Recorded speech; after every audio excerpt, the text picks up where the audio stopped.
All right, let's bring in the White House National Security Council coordinator. We're always happy to see him, John Kirby.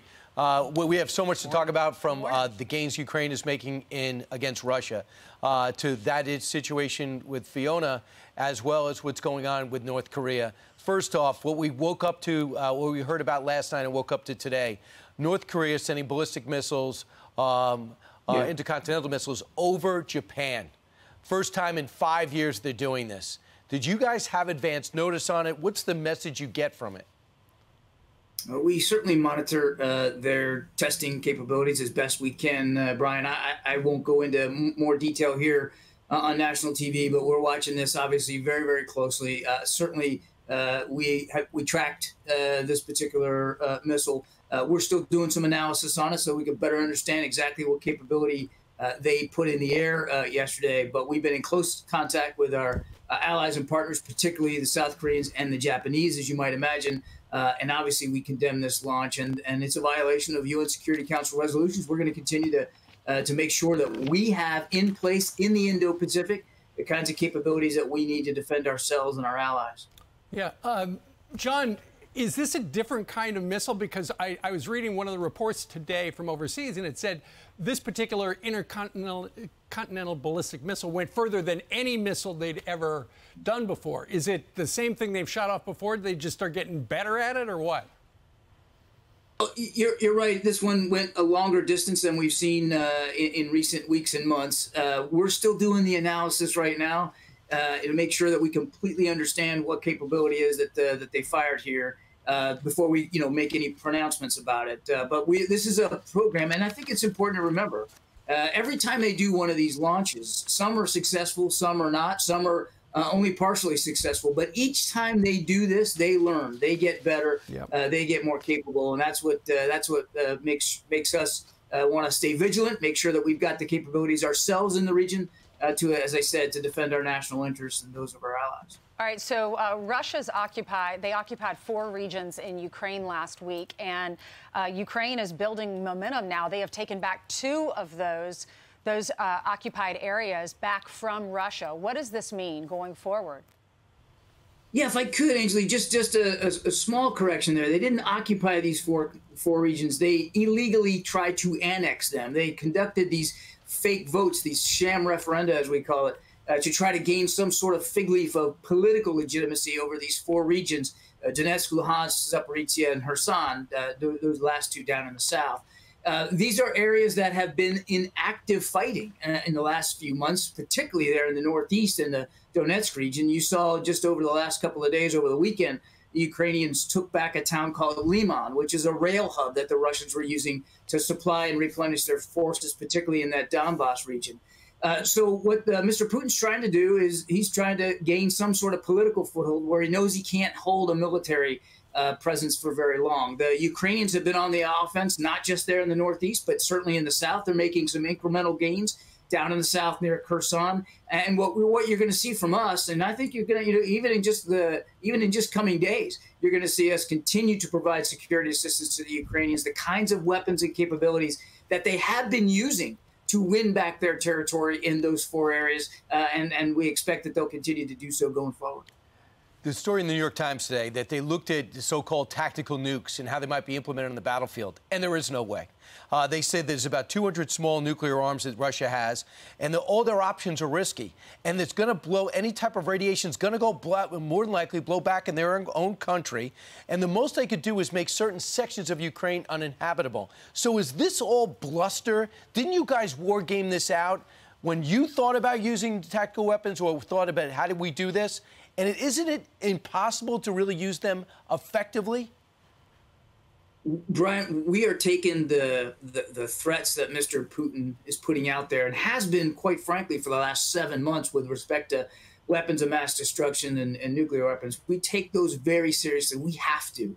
It's irresponsible rhetoric coming from a leader of a modern nuclear power, but that doesn't mean that we don't have to look at it and make sure that we're ready. And we are. And you would expect that the Defense Department in particular would be trying to make sure that we're ready for all contingencies. But, Admiral, am I right, What I can tell you is that as closely as we're watching this, we haven't seen any indication that Mr. Putin has decided to move in that direction And we haven't seen anything that would make us change our own strategic deterrent posture. But again, this is something we're watching every single day.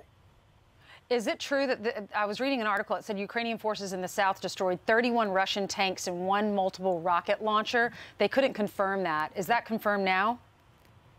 I'm not able to confirm those specific battlefield reports, Ainsley, but as I said, they have been making incremental progress down in the south towards Kherson and the Kherson Oblast. The fighting has been more back and forth down in the south than we've seen up in the north. The Russians actually moved thousands of troops out of the northeast so that they could shore up their defensive lines in the south, which I think explains for one of the reasons why it's been a little harder going for the Ukrainians down there. But they have made progress, and they certainly have across the battlefield, Ainsley, captured Russian equipment, Russian weapons, Russian tanks. We certainly saw that happen up in the northeast. While I can't confirm the reports in the south, certainly wouldn't be surprising if they turned out to be true. Admiral, the other major story is the amount of men and women in our military that are been forced out because they won't get vaccinated for a pandemic that the president said is over. In case you don't have a monitor there, let me just read you some of these numbers. Almost 9,000 Marines, almost 4,000 Air Force members, 2,632 Coast Guard, who the president just heralded for their incredible work in Florida, 19,460 total active service men and women.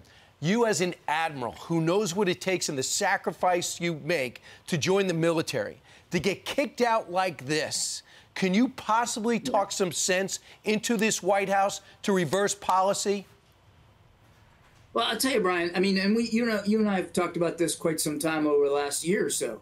The vaccinations are a valid military requirement. You want your troops to be ready, and part of being ready is being healthy and not being able or not having the ability to infect your unit and to make their unit readiness any worse than it is. Look, I'm talking to you from home here because I'm wrapping up my own bout with COVID here over the last 10 days. Exactly. I'm not going to the office. Admiral, exactly. I don't want to get. But listen, just to blend in the military and the science, we all know that this vaccine does not address any of the variants we're currently experiencing.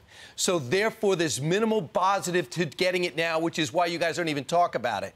To invest in our people and train them and then dismiss them for experimental vaccine is folly when you can't recruit. Every one of your branches can't recruit their threshold, yet you're kicking out good men and women. How do you explain that? Well, look, Brian, first of all, the Navy did make their recruiting goals for enlisted personnel this year. Yes, it's a tough recruiting environment. We recognize that. But it's also, you have a requirement to be healthy to be able to serve. And this is a valid military requirement. It's a, you really think lawful so? order to get the vaccine. And look, even if it doesn't prevent you from getting COVID, I'm double boosted. I got it myself here just the last week or so. That's your decision. It makes the symptoms a lot less severe. It gets you back on duty. So it's worth kicking out the healthiest people in our country who are already sacrificing. It's worth kicking them out? Brian, we would rather not lose anybody, of course, to the vaccine. We'd rather not lose anybody from a retention perspective to have them leave the service earlier than they wanted or we wanted them to. Right. But it's a valid military requirement. No, it isn't. This is an experimental vaccine that just came off the shelf. You know it's not valid, and it's risk our national security. Admiral, you are a military officer. You could talk sense into this White House. I was a military officer. That's why I'm telling you that vaccines are common for you. You can't even join the military without taking about a dozen or so vaccines to make sure that you're healthy, so that you can contribute to the unit's success and readiness. We don't want to lose anybody to the vaccine. You're losing 20,000. Whether they get the vaccine or not, we don't. But Brian, you got to have a healthy force. This is a valid health requirement. Health is central to our readiness as a military unit. And you're not just, it's not just Admiral, about you. We're going to have to go, but it's just hard because we talked about this amazing hero who's in the Coast Guard, and he rescued someone who could potentially drown down there in the Fort Myers area, and now he's getting kicked out. Exactly. And so that's just, it's so hard as Americans to know that that person wouldn't be saved if he weren't working right now. And in 30 to 60 days, he's going to be kicked out. So he saved a life, and all of these military men and women have saved so many lives over the course of their training. So it's just really disheartening to see that for religious reasons, when they don't get a vaccine, they're going to get kicked out. But Admiral, thank you for... The vaccine itself helps save lives, too. All right. And is it worth it, you losing 20,000? We would rather lose nobody, Brian, but it's a valid military requirement that helps unit readiness. That's the important thing you got to remember. All right. All right. Thank you so much for coming on. Thanks for joining us from your home. And we did not realize you were battling COVID or coming off COVID, so good luck to you. Hope you're feeling better. Thank you.